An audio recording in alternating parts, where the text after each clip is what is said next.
Hello and welcome to the Alchemy of Ascension Season 4, Activation of Awareness, Well-Being, Intimacy, and Self-Mastery. I'm your host, Washela Sananda, and it's my pleasure today to introduce you to Lisa Engles Witter. Welcome, Lisa. Thank you. It's wonderful to be here with you. Yeah, I'm excited for our conversation today. But first, before we jump in, I'd like to invite everyone to do a short meditation alignment process with us so that we can all get present and really be here for this information today that's coming through. So I invite you just to begin by closing your eyes and tuning in to your breath and deepening your breath. And as you're breathing, tuning into your body, just noticing what you're feeling and experiencing. And then bring your awareness into your heart center, getting in touch with the light inside your heart.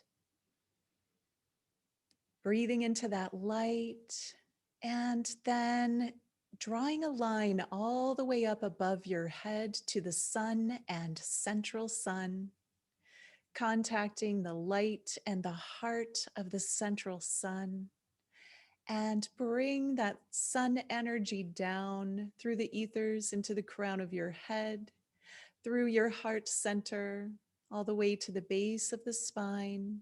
And then continuing down, drawing a line all the way to the center of the earth and tuning in now to the center of the earth, the heart of the Mother Earth, the heart of that divine feminine frequency. And feel that nurturing energy and invite that up, coming up through the layers of the earth on roots, liquid crystal plasmic energy coming up now into the base of your spine, all the way up through the spine to the top of the head and spreading out into the body. Taking a deep breath into the base of the spine. And then tuning into your heart center, feeling that trinity of light expanding your presence from above, below, and within into a beautiful golden column of light, holding space and allowing you to focus and receive whatever information is for your highest good to experience and receive in this conversation today. And now I invite you to come back fully focused, energized, and aware. Open your eyes. And now I get to introduce Lisa Engles Witter. Lisa is a psycho-spiritual counselor and creator of the karma clearing process. She uses time-proven principles and practices based in yoga wisdom traditions to help her clients break free from karmic patterns so that they can awaken to their true nature and live an extraordinary life now. So welcome, Lisa. I'm so happy to have you. And I love to start when it's someone that it's a first time interview. I'd love to hear just a little bit about your background and how did you begin doing this really unique work that you do? Yeah, well, first of all, thank you for having me here on this summit. Wonderful to be here with you. And I always love talking about karma and karma clearing. And I think, like everybody who's on their individual paths, they come to it because of personal experience and what's happened to them in their life. And I've been on this path since I was very, very young. I won't go through my whole entire life story. Um, but up until about 5 years ago or so, I wasn't specifically focused on karma and karma clearing, but there was an incident that happened in my life that led me to look beyond what I had already been doing in my spiritual practice and in my personal growth work and in, being professionally trained in so many things, from somatic healing to I'm a master EFT practitioner. I mean, I don't want to, again, won't go through the gamut of everything I have professional training and qualifications in. But I got to this point several years ago where I was like, okay, I still have these certain patterns that are playing out in my life, even though I know how to clear this stuff. I've done all of the work. I've done so much work over decades, literally like 3 decades of my life. I've been doing deep personal and spiritual growth work. And yet, yes, I've made progress, but there are these little things that just seemed to like still be there. And I was determined to figure them out. Well, at that time, I was also doing a 300-hour course in yoga philosophy. So I was deep into study of the sacred texts in yoga. And specifically, I was studying the Bhagavad Gita. And the Bhagavad Gita, as I was mentioning to you before we hopped on here, it's like the equivalent of the Christian Bible. It's like the Hindu Bible. So 2000 plus years old. But the message of the Bhagavad Gita, there's really 3 messages. The first part of the first message is this answer to the question, who am I? Second part of the Bhagavad Gita is all about karma. And the third part of the Bhagavad Gita sort of puts the first 2 parts together, and how do we live this in our life? So it really, the Bhagavad Gita is this handbook for how to live our life and begin working with our karma and karma clearing. And as I was studying the Bhagavad Gita specifically, I was working with the commentary of Paramahansa Yogananda, who is my guru. Many people would know him because he wrote the book Autobiography of a Yogi in the early 1900s. And it was through my personal studies and then also some of my professional work that I started to incorporate those teachings from the Bhagavad Gita into my personal life and into my professional tools and techniques, and started to see how when we put our life into the context of karma, it's like the change that changes everything. It was for me. So I started to use the tools and techniques that were taught in the Bhagavad Gita, combine them with modern day tools like EFT and somatic work, somatic healing techniques, and started to see shifts that I had never seen before or experienced before in myself and in my clients. So that's just like a little bit of a nugget, high level, how I got into doing the work that I do now. Thank you for sharing that. It's so interesting. I feel like you are so unique in what you've developed. And before we like really jump into what it is that you do, I feel like there might be a lot of confusion or even misinformation about what is karma. So would you just for those of us who aren't really clear on it, what is karma? It's a great question, and it's the perfect place to start. I think most people, when they hear the word karma, and it's in the lexicon now, oh, he's going to have bad karma because he did this, or wow, she must have good karma. Look at all the things happening to her in her life.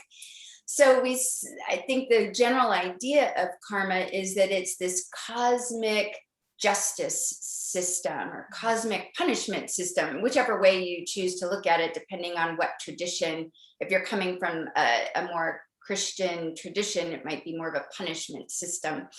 But karma is simply a Sanskrit word that means action. And that's it. That's what karma means. It means action. But when most people say karma, they are actually referring to, without even knowing it, they're referring to karmic results or the cosmic law of karma.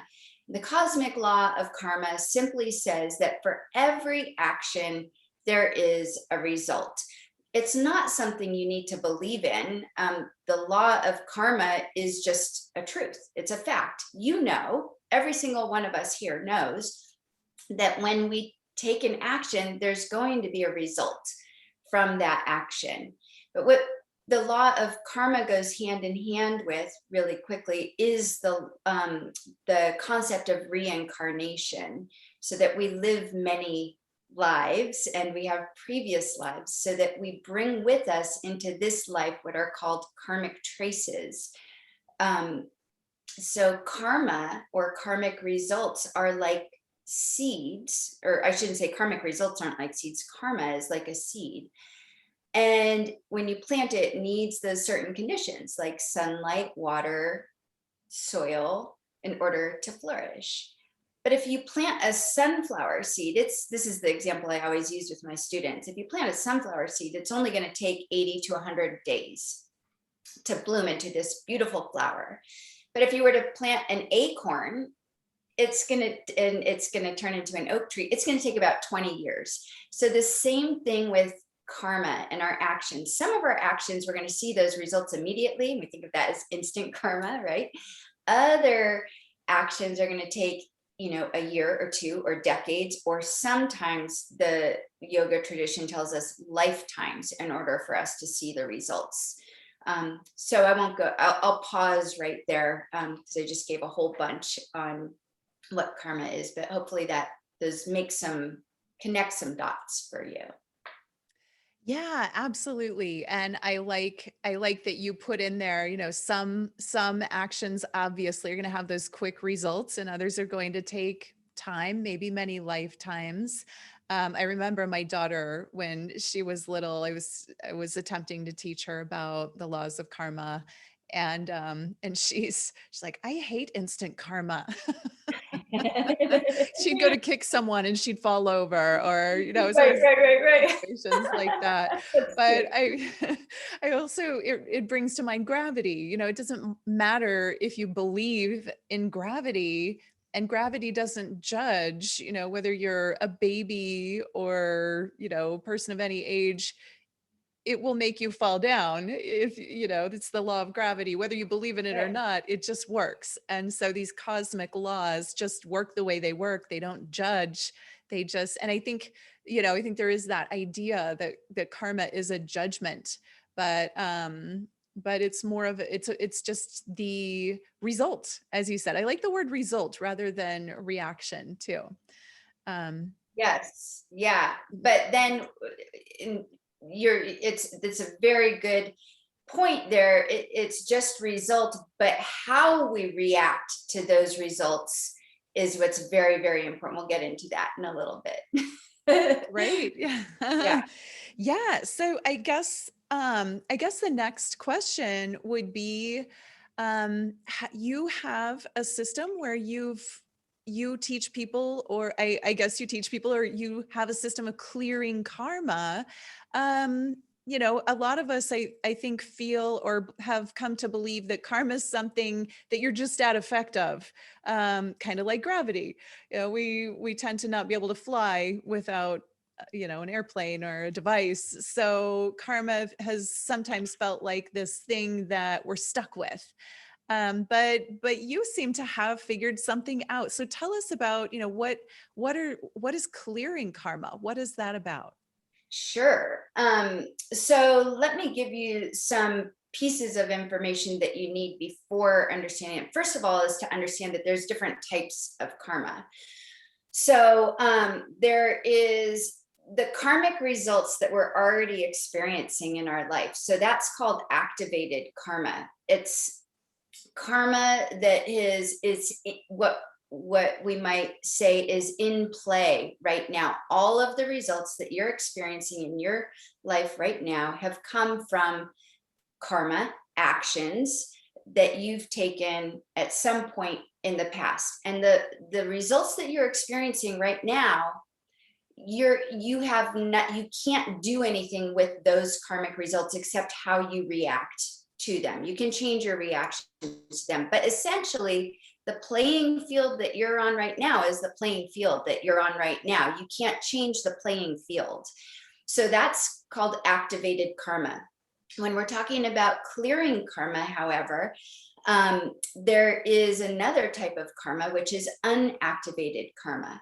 So if we go back to that idea of the seed and karma as being like a seed, the seed needs proper conditions in order to manifest, in order to flourish. Well, some of those seeds haven't been given the conditions yet. And it's those karmic seeds that can be cleared so that you don't have to experience what in Eastern tradition they would say is the suffering that results from that karma or those karmic seeds. So that's essentially the karma that we're working with when I'm working with clients are the karmic seeds, the unactivated karma. It gets a little bit complicated and we can't go into the depths of it, but karma, there's also karmic patterns, which is the karma that just keeps repeating over and over and over again. So the karmic results. So we find ourselves in the same types of relationships, different cast of characters, same essential theme in that relationship, or whether it's a personal relationship, your relationship with money, your relationship with yourself, whatever it might be. So those karmic patterns can be cleared.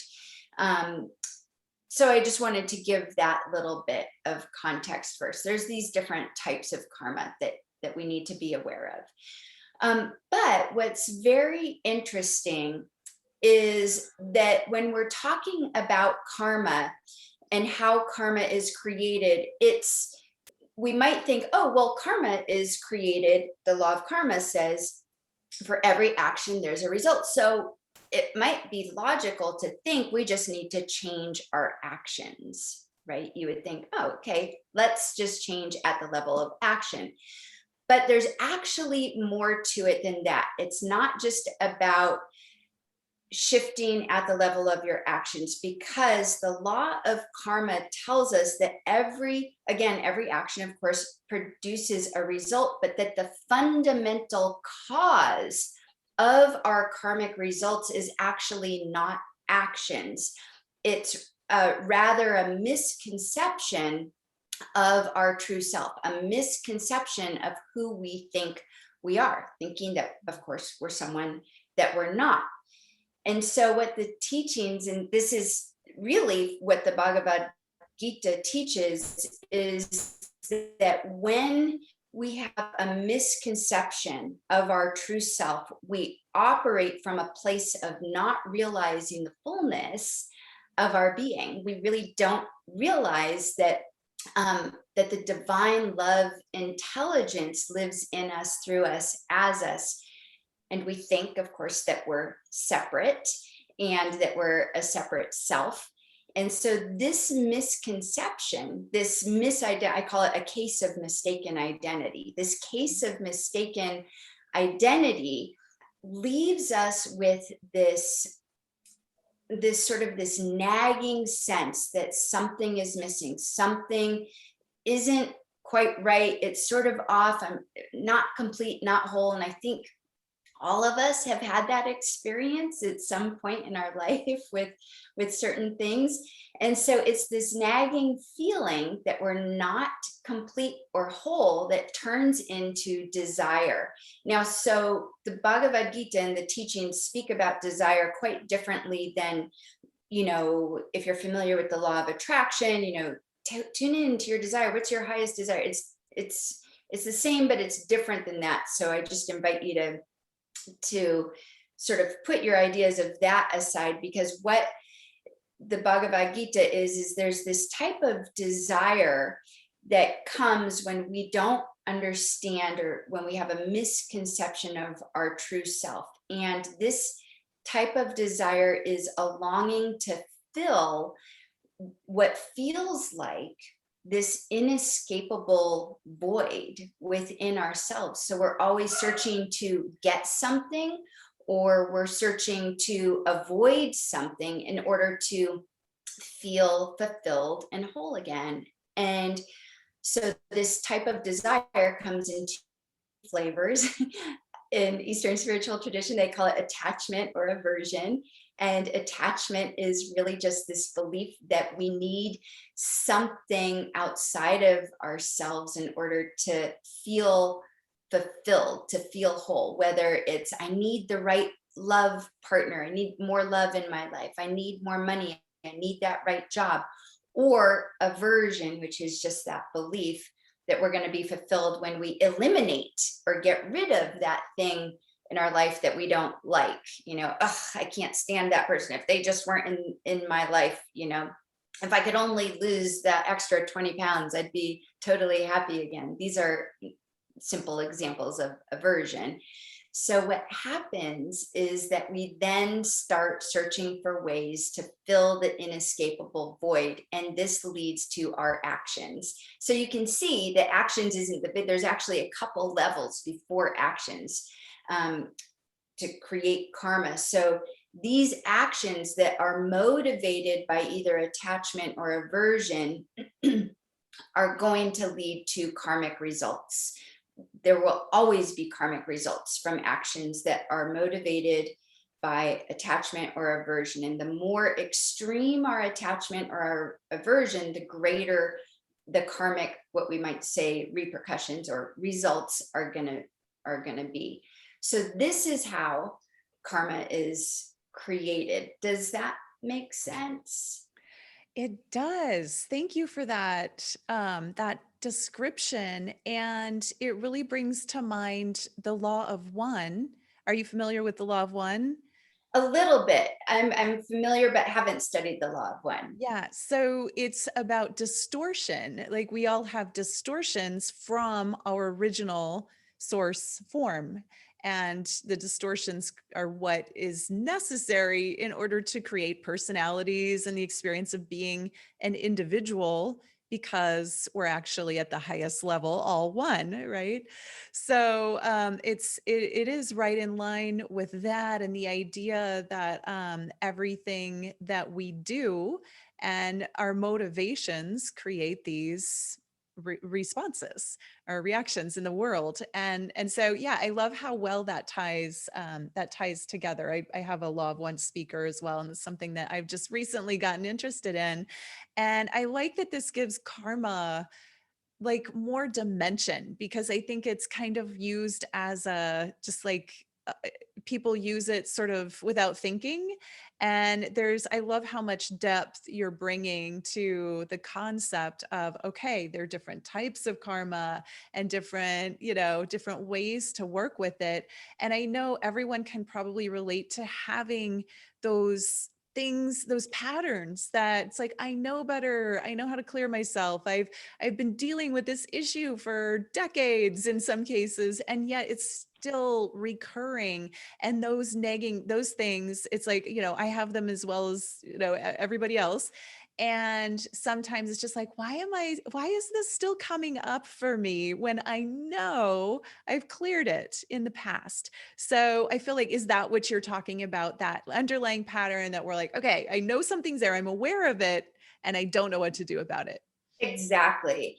And that's exactly it. And what for most of us, I would say 99% of people who are on the spiritual path and have been doing the spiritual work and the personal growth work for many years, like we have, and I'm sure many of the listeners have here as well, what it boils down to is doing, oftentimes doing the wrong practice for the goal, or doing the right practice at the wrong time.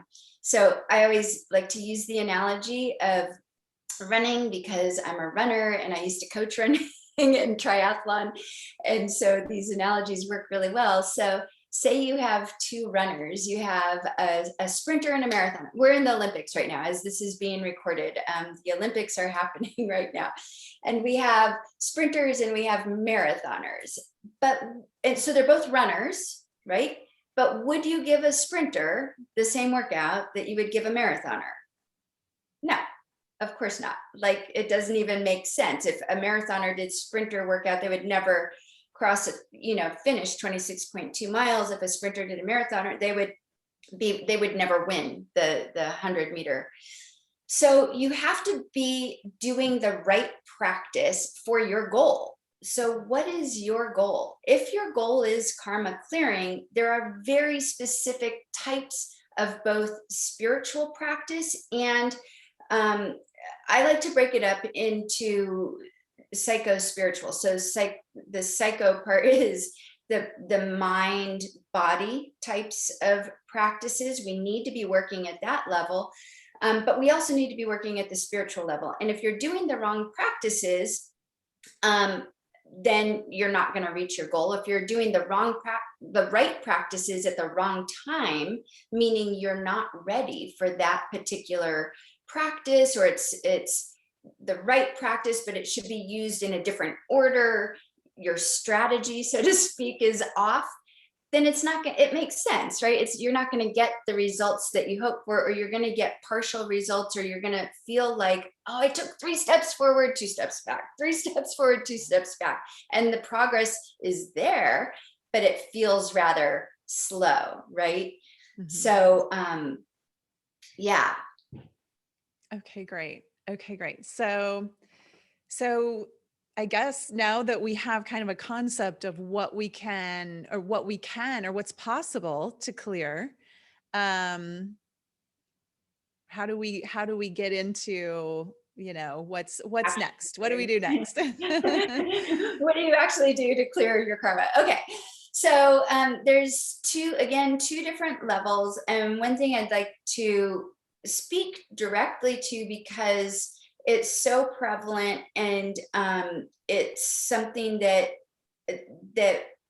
should be addressed in karma clearing. And it's this idea, and a lot of people might be thinking it, well, aren't you just talking about, don't you just need to change your beliefs in order to then change your actions and then clear your karma, right? And so I always tell people, actually, this whole project of karma clearing is a project, again, that needs both the psycho and the spiritual levels of work. So in more spiritual terms, the project of karma clearing requires 2 things. It requires awakening to the truth of who you are.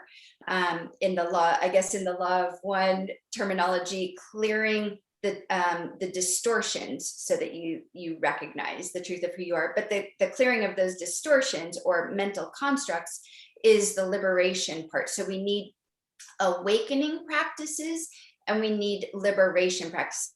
So this is the formula for exactly what you need to clear your karma. If you're not, it's crazy if you go online to YouTube, I'll just say YouTube, and you search like meditation, how many thousands of meditations will come. I can just listen to meditation music. I can listen to this person doing this thing, but it's like this buffet of practices. And if you don't know whether or not that practice is for liberation or awakening, or it might just be for mindfulness, or it might be, for stress reduction, then it's not going to help. So again, we need liberation practices and we need awakening practices. The awakening practices are going to be the more contemplative, meditative types of practices. And there are very specific ones that have been taught for many, many years through lineages to help you.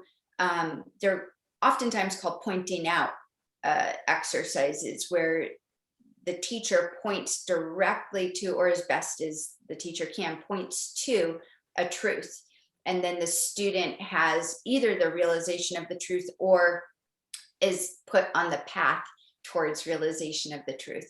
So we have those awakening types of meditation specifically for awakening to the truth of who we are. And then we have the liberation practices.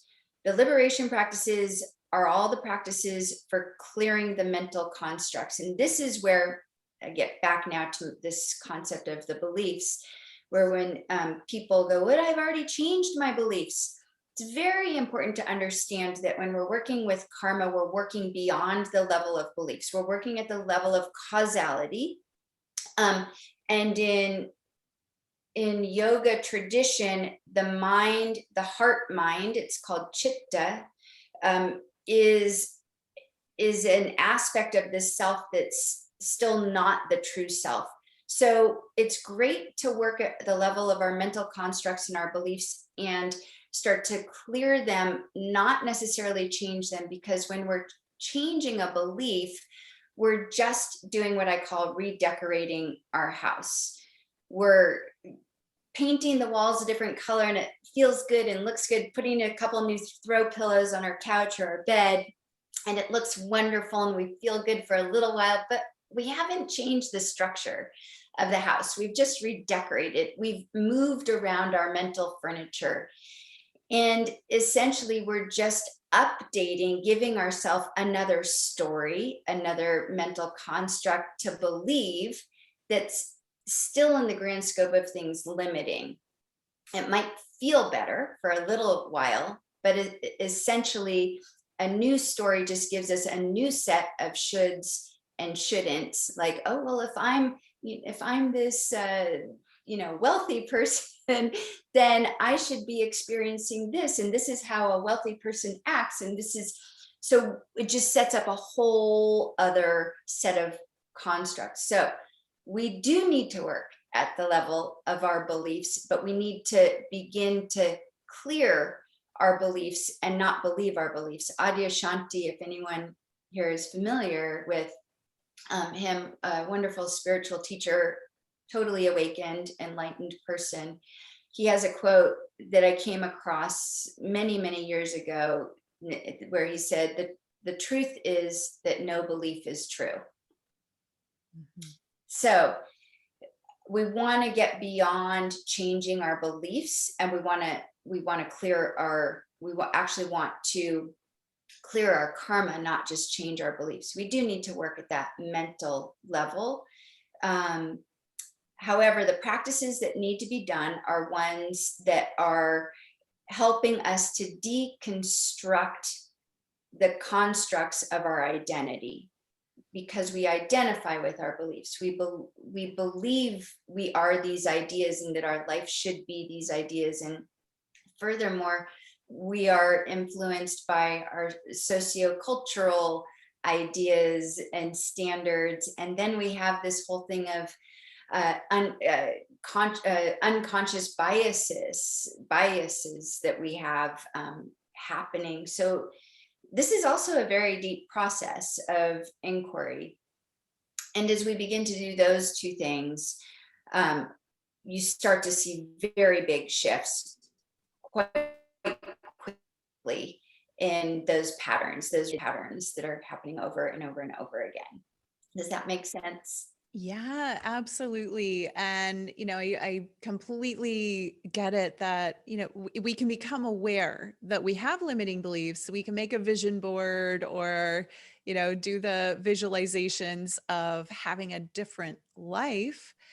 And yet there must be more, the action that goes along with it to make that shift, because just thinking differently, yeah, that's a piece of the puzzle. But if there's still the underlying triggers, underlying traumas, or underlying patterns, then our, deeper down, we're going to still have the same types of behaviors, even if they're unconscious. Absolutely. And it's those beliefs. Remember that, as I described earlier, if you can create a little map in your mind, it all begins with a misconception of who we are. And that misconception of who we are is created by our beliefs. Mm-hmm.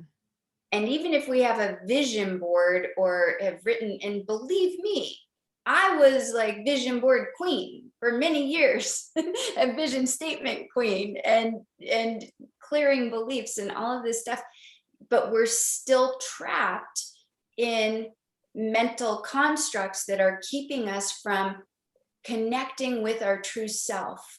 And our true self, which is the divine love intelligence, which is awareness, consciousness, living in us, through us, as us. But all of that is easy to say as a mental concept. But with karma clearing, you actually have to have it as a lived, felt experience. For karma clearing to truly happen, and this is what the Bhagavad Gita this is what Krishna, who's the main, guide of Arjuna, who's the main character of the Bhagavad Gita, Krishna keeps telling him, you need to know the truth of who you are as Brahman, as Atman, as God, whatever word you want to use, as spirit, as universe. But what I've found in my own personal experience, but also with the clients that I work with, is for most people, that's more of a concept. When I say that we all need to experience that we are divine love, intelligence living in us, as us, through us, those are words, until they're a felt experience that I'm not this body. I am intelligence. I am awareness, seeing through these eyes, and I'm seeing you as awareness as well. Until that becomes a felt experience, which only happens through practice. It can't be done, oh, I'm going to go see Lisa once a week and we're going to clear this karma up. You have to have a committed practice to it. So the beautiful thing about this, I feel, what I get excited about is this process, this solution was given to humanity many thousands of years ago. And all it takes is some willpower. It takes our own focus and effort to do the work and clear our karma, to step into our divinity, to awaken to awareness, which is what we are, as a felt experience.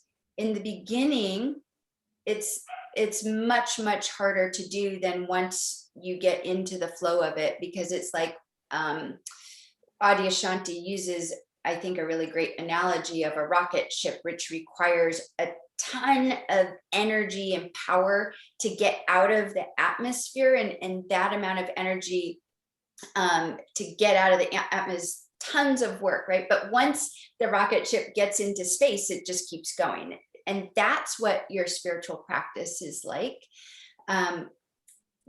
That amount of effort in the beginning is tremendous, and you have to be ready to put that effort in. But once you do, you will hit the outer stratospheres and it becomes quite easy. It becomes an enjoyable flowing process, and experience where not much effort is needed. Yeah. Yeah. Oh, I like that analogy because it gives the foundation of, all right, I'm putting all this work in now, knowing that I will get to that point of flow at some point, and it'll get easier. That doesn't mean life doesn't happen anymore, right? but it gets easier because we have tools and understanding of how to do it. And I also feel like so many people are now having these even spontaneous awakenings where they are touching in and experiencing the divine or the oneness, or the consciousness, in a way that like it's not even expected. And I know it's not maybe the norm, but it is happening more and more. I have people showing up in my container that are like, I just woke up and had these experiences and I don't know what to do. I don't know what to do with this. And so I think it can almost be more difficult in some ways when it happens spontaneously, because you haven't had that practice build up, and then you have to backtrack and be like, okay, now what do I do with this awakening that's happening? But also, I love that it's just available. This type of experience that you're talking about, this experiencing the divine, is available to us as humans. And so I want to encourage everybody listening that it's not for somebody else, and it's not for the person that's only been meditating for 20 years. It's for everybody. It's for humanity, and that we can access it now. And would you agree? Oh, absolutely. And I absolutely agree that there are a lot of people having awakening experiences. And there's, you know, I think a large amount of people are having awakening experiences, but they're not abiding in awakening 100% of the time. I certainly am not. I mean, I've definitely had awakening experiences and continue to have them, but I don't abide in awakening 24 hours a day, 7 days a week.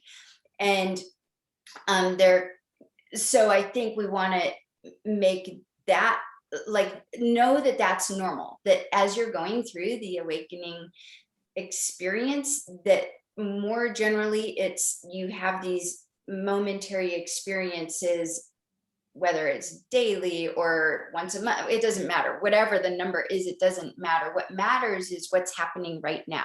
Am I awake right now?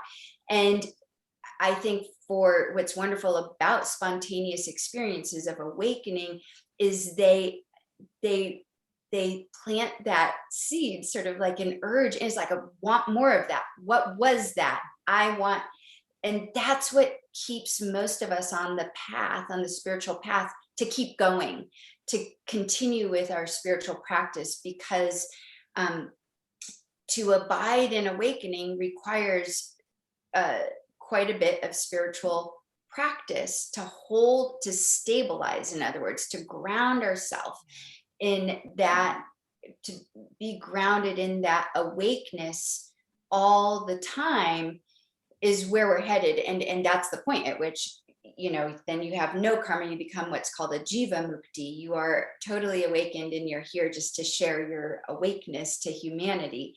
And we've had many avatars in the past and current as well that are living now, that are doing that. And it's a wonderful thing to move towards, certainly. And just requires the proper practice of the awakening practices and the liberation practices combined.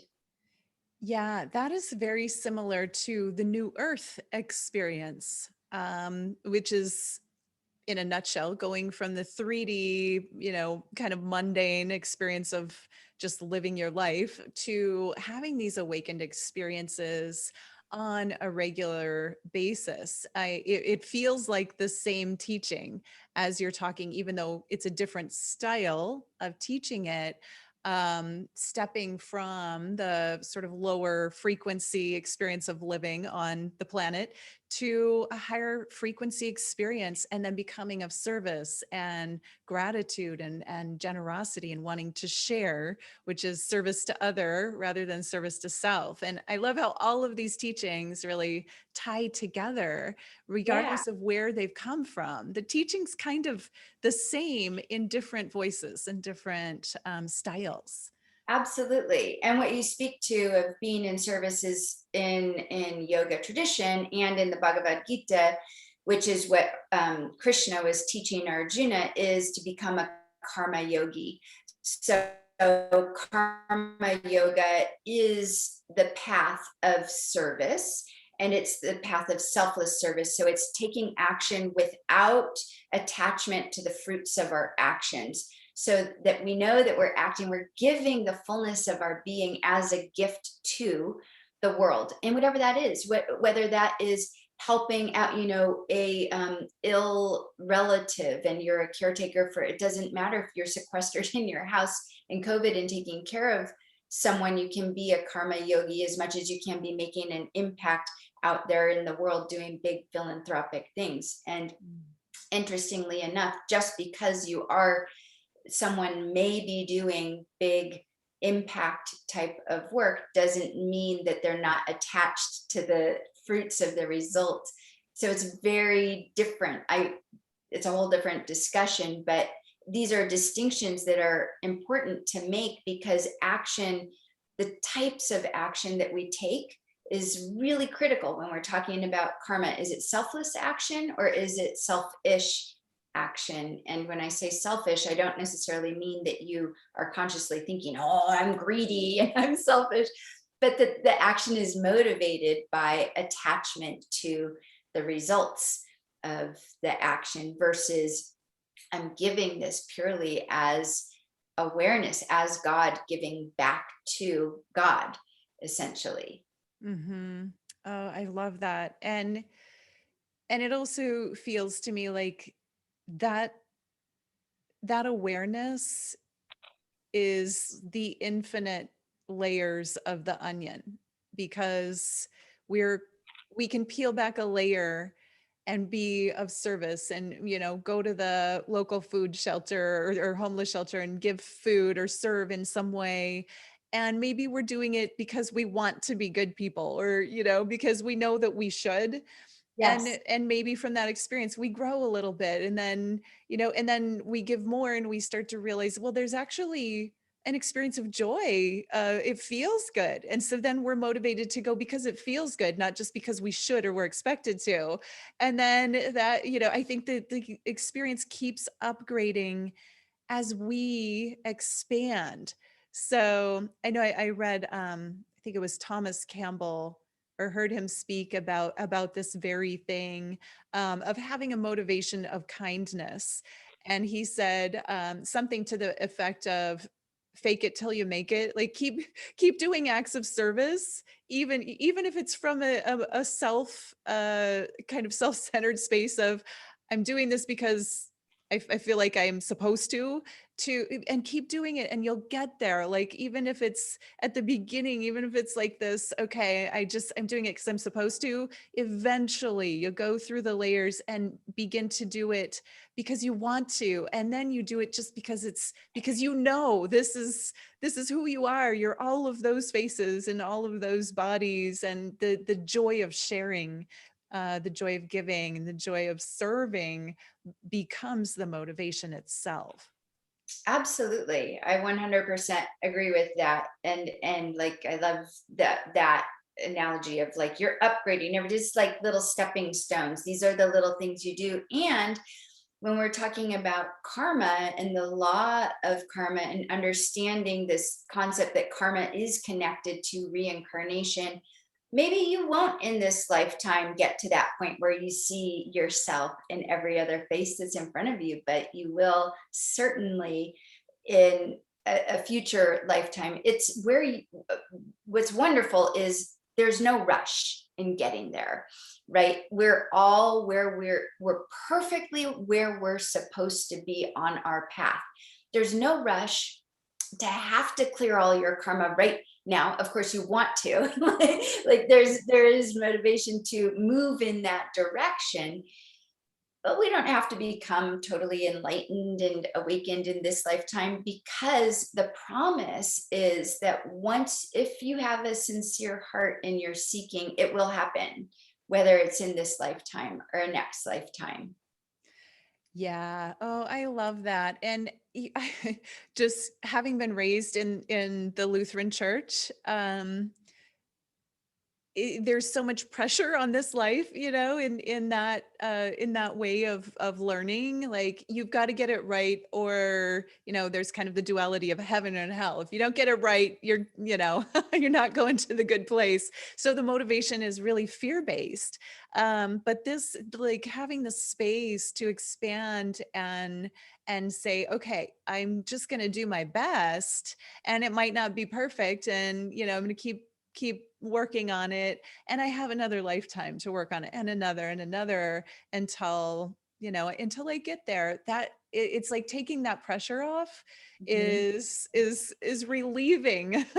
Yeah, and that's the sort of the gift of the Eastern spiritual traditions, which have that concept of reincarnation, whereas Christian-based religions, it's just this life. There's no other life, and so then because there's only this life, there's the concept of sin comes in. That's where it's a whole other different discussion. But you're right; it's fear-based, and yeah, the pressure is off. You don't have to get anywhere other than where you are right now.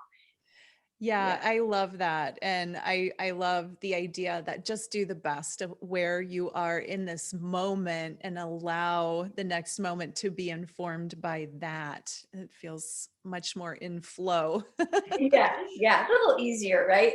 Yeah, yeah, yeah. Just to take the pressure off of ourselves and like, okay, we're doing our best. No, it's not everybody's going to be enlightened in this lifetime, and that's okay. We're Right. not all designed to be.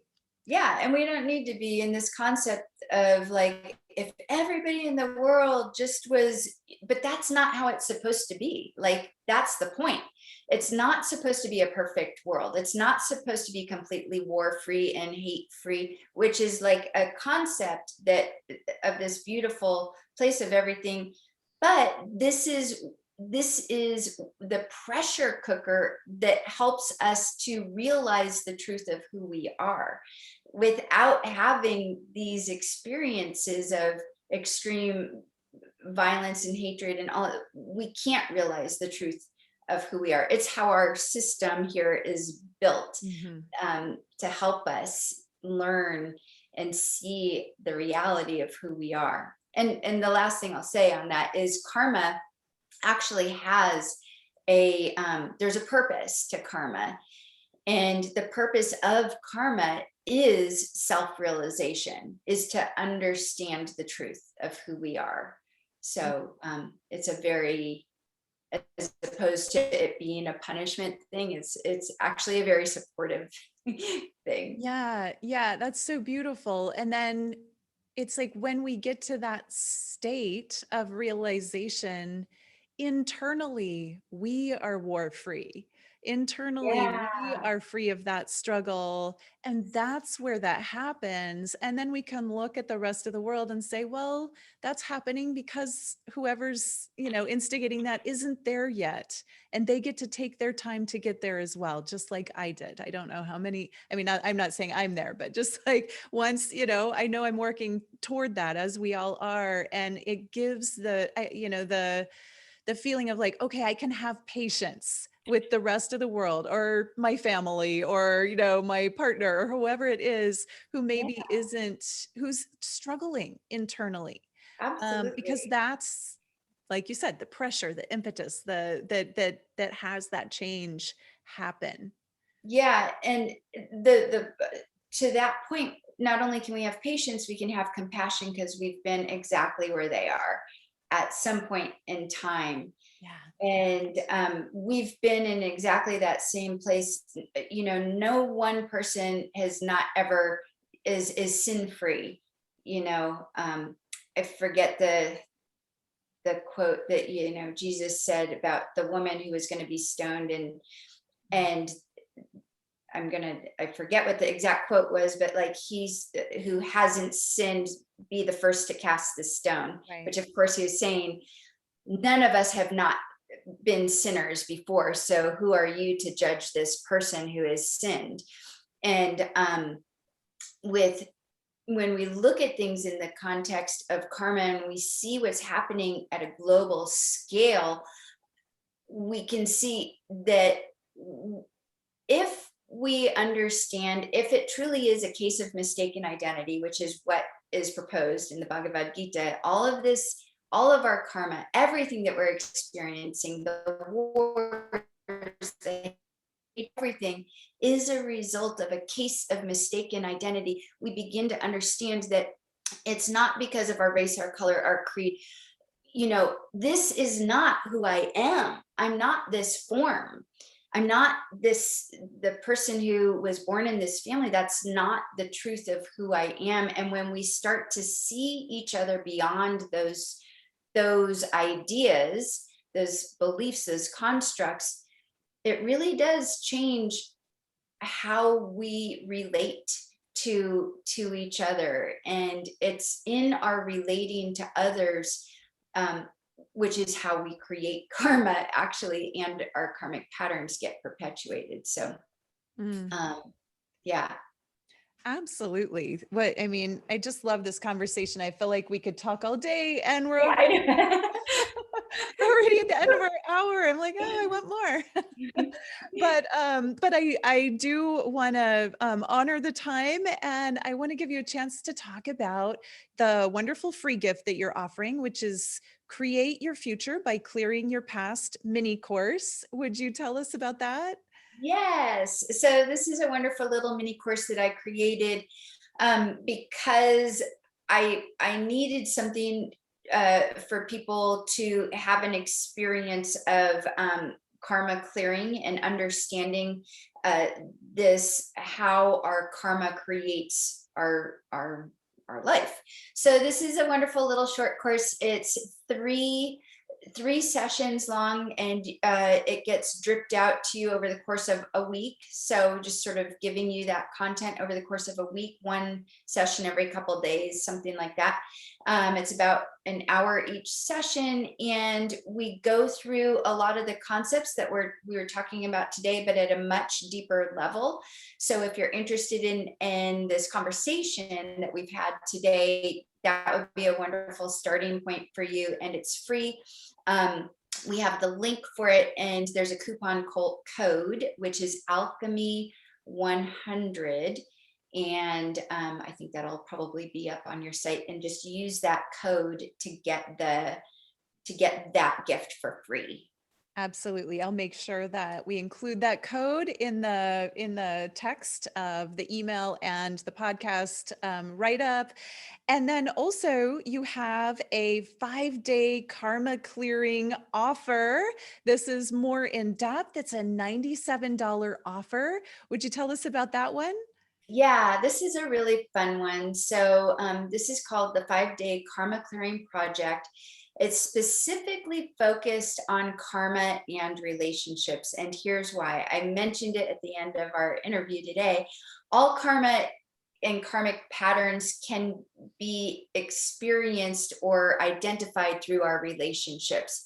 So every relationship, most people think, oh, this person must be a karmic relationship.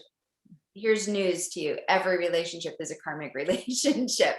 And we can begin to clear our karma when we understand the nature of our relating to others. Specifically, in this course, we look at our birth family and our relationship with the members of our birth family, and we begin to identify our karmic patterns through our birth family.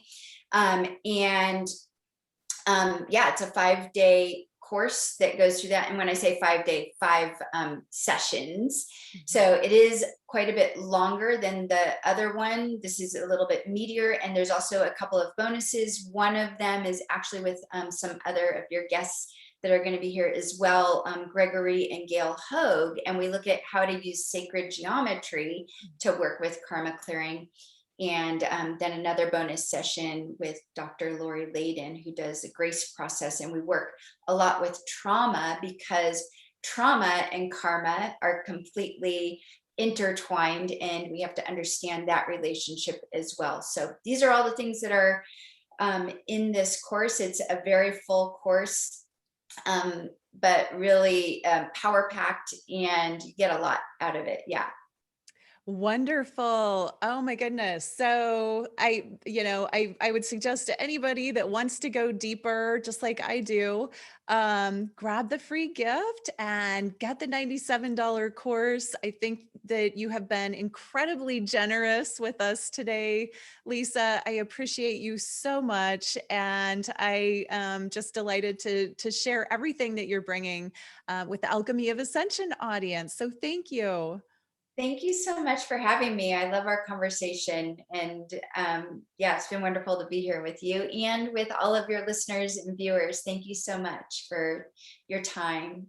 My pleasure. To everyone watching, thank you for tuning in. I hope that you got something amazing out of this, and know that we're all in this journey together. Thank you so much for being you, and namaste.